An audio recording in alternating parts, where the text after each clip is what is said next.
Os lugares onde enchem em São Paulo, a grande maioria, a quase totalidade dos lugares que enchem em São Paulo, é onde tinha que encher. Na verdade, ali embaixo tem um rio correndo, ou seja, naturalmente enchia. Então, a gente construiu num lugar que era inapropriado. O paciente necessitava tomar durante 12 meses uma medicação que ajudava, mas também poderia causar uma hemorragia, por afinar demais o sangue. Felizmente, nós podemos dizer com segurança hoje que, interrompendo com até 3 meses, nós temos o mesmo efeito de proteção, sem incorrer em riscos opostos em relação ao grupo que antes se expunha a um tratamento por 12 meses. Não existe indiferença com relação a esse tipo de estudo. Ou existe hostilidade aberta, língua indígena não serve para nada, né? Tupi não serve para nada, ou então existe uma verdadeira veneração.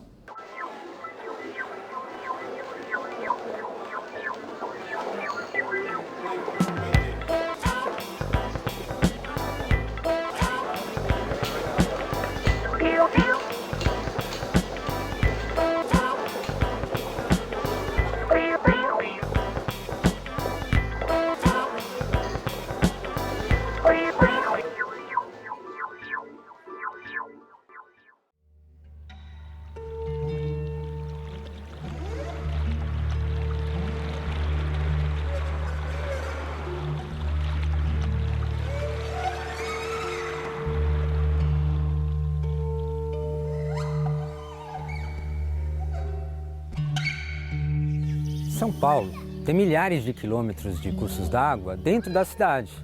Se você abrir um guia de ruas de São Paulo, você vai ver um monte de referência à água que tem a ver com a água que está naquele lugar ou esteve visível naquele lugar. Então, desde nome de bairros, por exemplo, onde a gente está, na Água Funda, Água Rasa, Vila Nova Cachoeirinha, Rio Pequeno, nome de avenidas, águas espraiadas e assim por diante. Mas a maioria desses cursos d'água foram tamponados. E quando a gente observa os mapas de São Paulo, os rios são presença marcante nos mapas.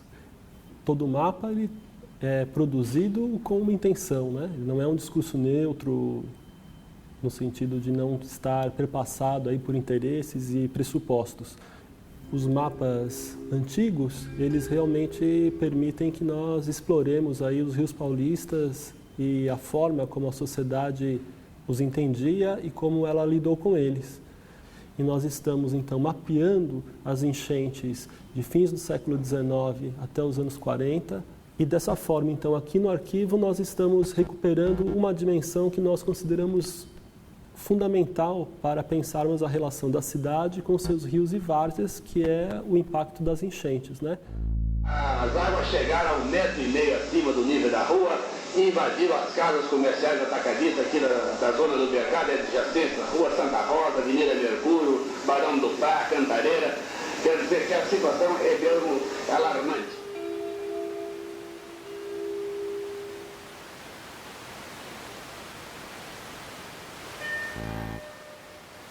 Os lugares onde enchem em São Paulo, a grande maioria, a quase totalidade dos lugares que enchem em São Paulo, é onde tinha que encher. Na verdade, ali embaixo tem um rio correndo, ou seja, naturalmente enchia. Então, a gente construiu num lugar que era inapropriado. As ruas estão em cima dos rios. Como as pessoas não conseguiram fazer especulação imobiliária em cima dos córregos, ofereceram para as ruas serem os córregos. Né? O resto virou habitação. Então, a 23 de maio, por exemplo, a gente tem Itororó embaixo dela. A 9 de julho é o Saracura para um lado e Iguatemi para o outro. Por exemplo, se você acha ali o córrego da Água Preta, ele passa na Pompeia. O próprio Vale do Anhangabaú mantém o nome até hoje. Embaixo dele está o córrego do Anhangabaú.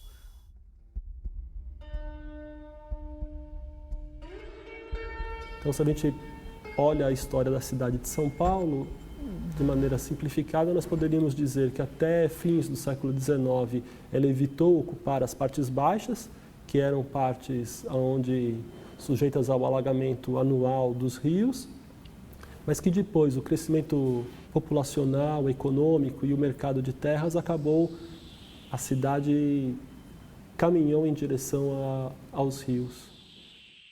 Impermeabilizamos toda a bacia. E as pessoas têm que entender o que isso significa. Se não está chovendo, por que tem água no rio? Essa água vem do solo. Foi a água que infiltrou e acumulou no solo e que vai para o rio. Isso garante as vazões mínimas do rio. Quando eu impermeabilizo, asfalto tudo, essa água não penetra, ela vem toda por cima. Quando chegar o tempo seco, o rio seca.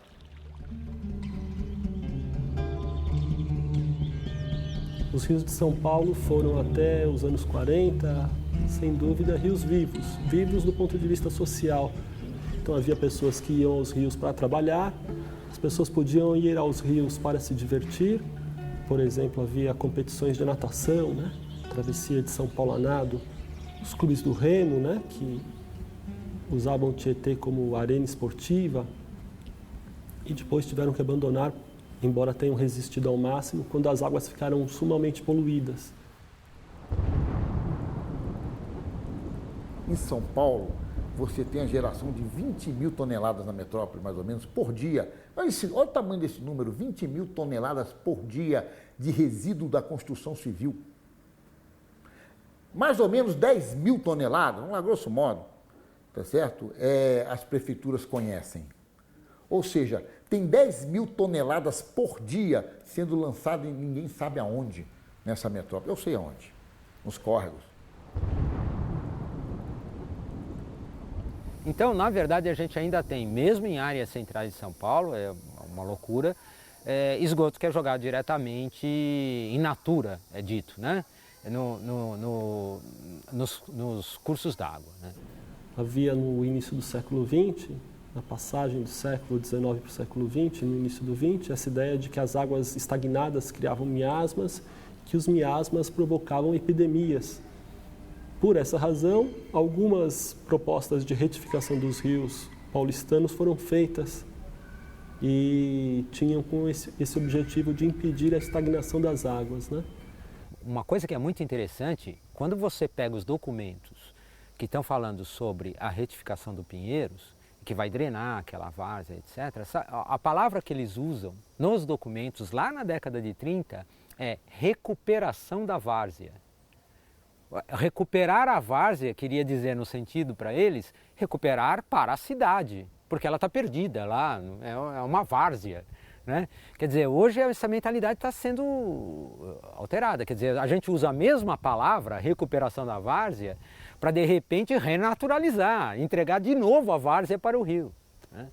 A partir dos anos 20, a prioridade total dos rios de São Paulo era produzir energia elétrica, porque energia elétrica era algo importante para a industrialização, para a urbanização, e o transporte público mais eficiente, então, era o bonde elétrico.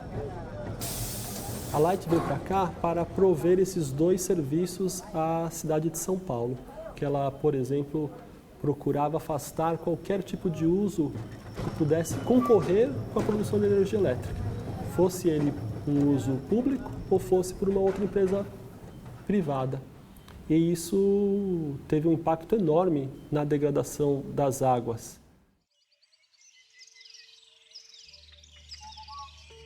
O riacho que tem aqui no Jardim Botânico, que foi revitalizado e aberto, é o Pirarugawa. Ele é um afluente do Riacho do Ipiranga. Por que ele foi aberto? Na verdade, a galeria teve um problema, desmoronou uma parte dela em 2007 e resolveram então que seria mais interessante do que recuperar a galeria, abrir o córrego, né? Abrir o riacho. Então essa foi uma decisão que já mostra uma tendência, ou seja, não é mais momento de a gente esconder, a gente quer na verdade conviver com eles. Porque a gente perdeu essa possibilidade, né? As pessoas sabem que ali tem um rio ou elas acham que é uma galeria de chuva? Essa postura tem um rio, eu tenho que abrir o rio, mostrar o rio, controlar o rio, ver o que cai no rio. As pessoas têm que compreender que cada um aqui nessa metrópole, cada pessoa que mora em cima de um rio. Você tem que criar espaço para as pessoas caminharem, você tem que criar espaço para as pessoas navegarem. Então, se você quer construir um processo, né, de valorização dos rios, de despoluição dos rios, de convívio do cidadão com o rio, é preciso reintegrá-lo. Né? Nós estamos falando numa área de integração cultural, de integração esportiva, de integração do lazer, de movimentação alternativa das pessoas. Nós estamos falando de 22 milhões de pessoas, né, e que numa transformação dessa pode virar uma das cidades mais visitadas do mundo. A gente pegou a cidade e colocou sobre os rios. Faz essa imagem. A gente precisa achar qual seria o lugar de a gente equilibrar mais essa relação. Não quer dizer vamos abrir todos os rios de São Paulo, vamos desconstruir o que foi construído. Não, absolutamente não.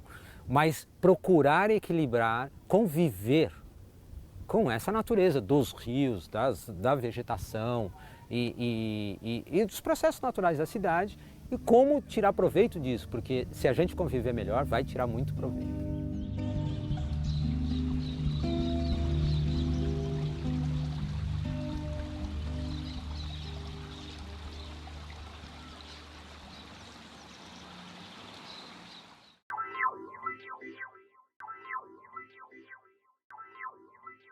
As doenças cardiovasculares são responsáveis por cerca de 17 milhões de mortes anualmente no mundo. No Brasil, todo ano, pelo menos 320 mil pessoas morrem desses problemas. Um deles acontece quando as artérias se estreitam ou ficam obstruídas por gorduras ou colesterol. E para sobreviver, a pessoa precisa passar por uma angioplastia. Nesses casos, a gente passa um catéter que vai até o íntimo da coronária e lá nós conseguimos fazer a dilatação, em geral, com um suporte para que aquela artéria naquele local deixe de ficar obstruída novamente. Isso é o chamado stent. É um recurso, um dispositivo com o qual nós trabalhamos hoje em cerca de 90% ou mais dos pacientes tratados com angioplastia. No entanto, o stent que ajuda também apresenta riscos para o paciente, uma vez que ele provoca na parede da artéria uma reação inflamatória, com risco de rejeição. Nesse caso, o stent é embebido em substâncias que são anti-inflamatórias e anti-proliferativas, então elas impedem que haja uma espécie de rejeição no local. Em contraposição, esse stent, que diminui a tendência de artéria fechar porque ela está rejeitando o stent, ela tem uma tendência a cicatrizar no local mais demoradamente. E isso expõe o paciente durante um tempo mais prolongado a riscos de o sangue coagular no local, é a chamada trombose do stent. Devido a esses riscos, o paciente necessitava tomar durante 12 meses uma medicação que ajudava, mas também poderia causar uma hemorragia, por afinar demais o sangue. Um estudo que contou com a participação do Hospital das Clínicas da Faculdade de Medicina da USP Ribeirão Preto chegou a conclusões que acabavam tanto com o risco de trombose como de hemorragia. A nossa hipótese foi, será que parando o tratamento antitrombótico com esses dois remédios, em 3 meses não há consequências danosas e também consegue-se o efeito protetor? Essa foi uma pesquisa que recrutou pacientes durante aproximadamente 2 anos e mais 1 ano de seguimento. Para o último paciente que entrou, ele teve 1 ano no total de seguimento. Ao final disso, 3 anos de trabalho, nós encerramos a pesquisa e fizemos essa publicação com a resposta que a comunidade científica esperava. E deu certo. Felizmente, nós podemos dizer com segurança hoje que, interrompendo com até 3 meses, nós temos o mesmo efeito de proteção sem incorrer em riscos opostos em relação ao grupo que antes se expunha a um tratamento por 12 meses. Os idosos, como Dona Terezinha, foram quem mais se beneficiaram com os resultados do estudo. De acordo com ela, as melhorias vão além dos benefícios físicos. É uma sensação muito boa, porque eu diminui 9 meses, que seria 1 ano, então quer dizer, eu já ganhei 9 meses, e fazer uma economia grande, e mesmo saber que não vou ter o perigo da hemorragia. Então, foi ótimo. Agora eu estou tranquila e estou passando essa tranquilidade para outro que precise. A língua guarani para nós, Guarani, é uma coisa importantíssima da nossa cultura. É a manifestação da nossa alma, né? Então a gente tem que falar Guarani para continuar sendo Guarani.